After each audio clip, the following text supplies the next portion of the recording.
Subscribe कीजिए बीना के अवधि गीत चैनल को और बेल आइकन को दबाइए हमारी वीडियो सबसे पहले देखने के लिए।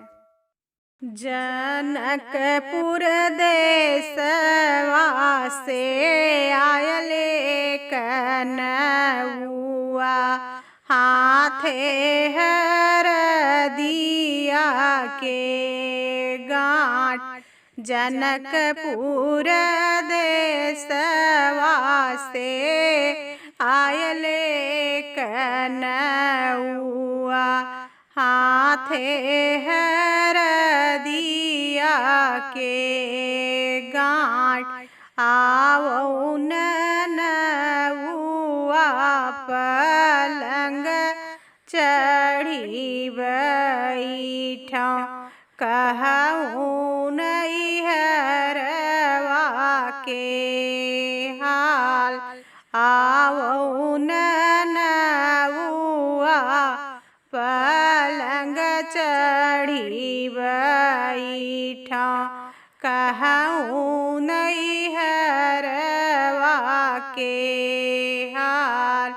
बैठऊँ ननउआ पियहूँ जुड़ पनिया कहूँ नैहर कुशलात।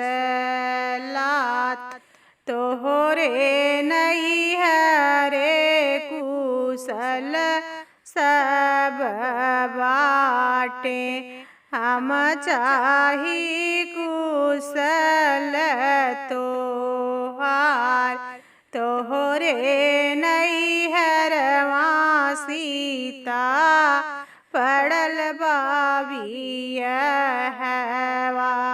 तोहरे भतीज के बिया बचियही बैठल सासु कौशल्या रानी।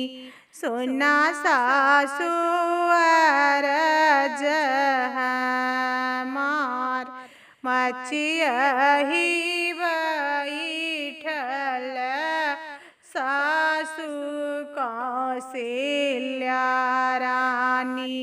सुना सासु अरज हमार देऊ न मोरी सासु अपनी चुनरिया। भैया के न्योते हम जाब पहिरिनी ओढ़ी सीता पहुँची जनकपुर। पड़ल बाटे भतीज के बिया बाबा के दुअरवा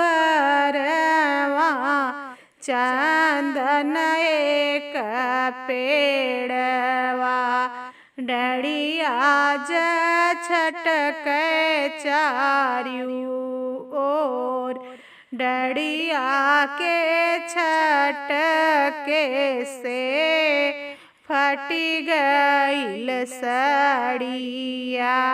सीता जी बैठे मन मार डड़िया के छटके से फटी गईल सड़िया।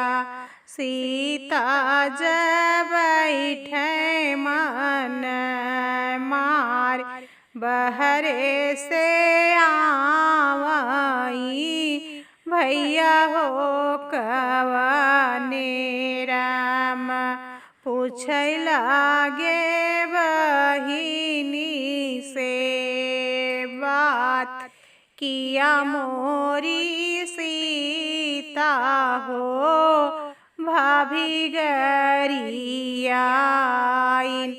किया तोहरा भइल अपमान किया मोरी सीता हो भाभी गरियाइन। किया तोहरा भइल अपमान कवन गुनहिया से चूके मोरी बहिनी अगने में बैठू मन मार कवन गुनहिया से चूके मोरी बहिनी अगने में बैठू मन मार नाही मोरे भैया हो भाभी गरियाइन नाही मोरा पयल अपमान नाही मोरे भैया हो भाभी गरियाइन नाही मोरा भयल अपमान डढ़िया के छटके से फटी गईल सड़िया सासू जवाब काऊ देव इतनी बचन सुने भैया हंस दी है सीता के लागे समूझाय जिनी बहिनी रोवमु जिनी बहिनी झंखा जिनी बहिनी मन पछताओ जिनी बहिनी झंखाऊं जिनी बहिनी रोओ जिनी बहिनी मन